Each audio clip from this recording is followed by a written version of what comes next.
Obaysa yangın yer. Birbirlerini yiyecek. Birbirlerini.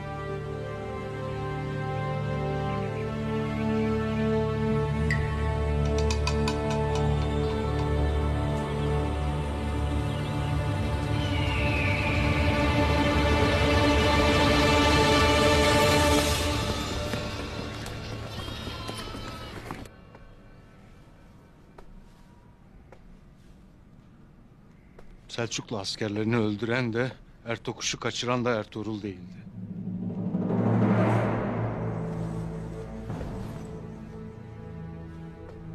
Ne dersin sen abi? Maalesef gerçek bu Aytol'un. Ertuğrul'un masum olduğuna zerre kadar şüphem yok. Lakin bu işin eğrisi mi işimize gelir, doğrusu mu? Ondan emin değilim.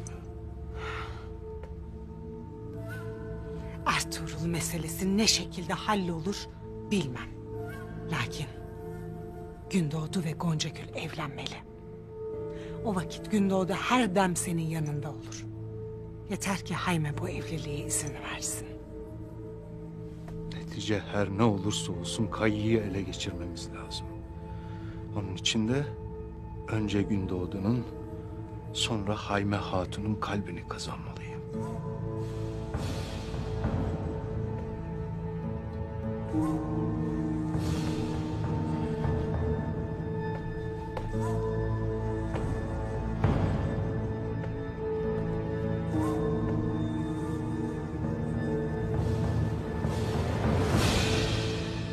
Konya bana savaşların er meydanlarında değil, sarayların haremlerinde kazanılacağını öğretti. Göçer'in otağı da, sultanın sarayı da meğer er meydanının hasıymış.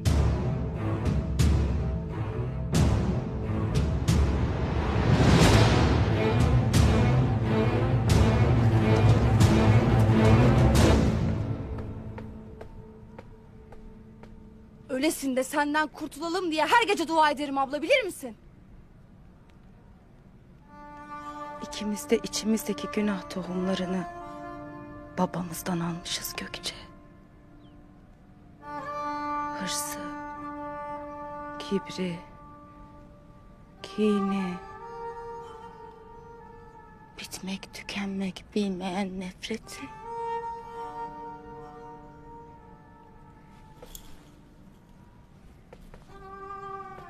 Güzel kardeşim, çok şükür ki ben İbnül Arabi Hazretlerinin nefesiyle içimi temizledim.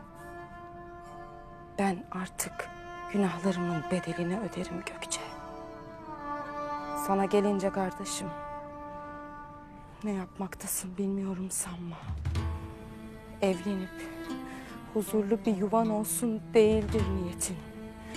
Tek bir derdin var senin. Hem Ertuğrul'dan hem Halime'den karşılıksız aşkının acısını çıkartmak istersin. Gökçem, güzel kardeşim, yapma. Bacını hatırla. Bu günah denizinde çıra gibi yanarsın. Son defa derim sana. Kendine gelesin. Kendine gelesin. Tez batar.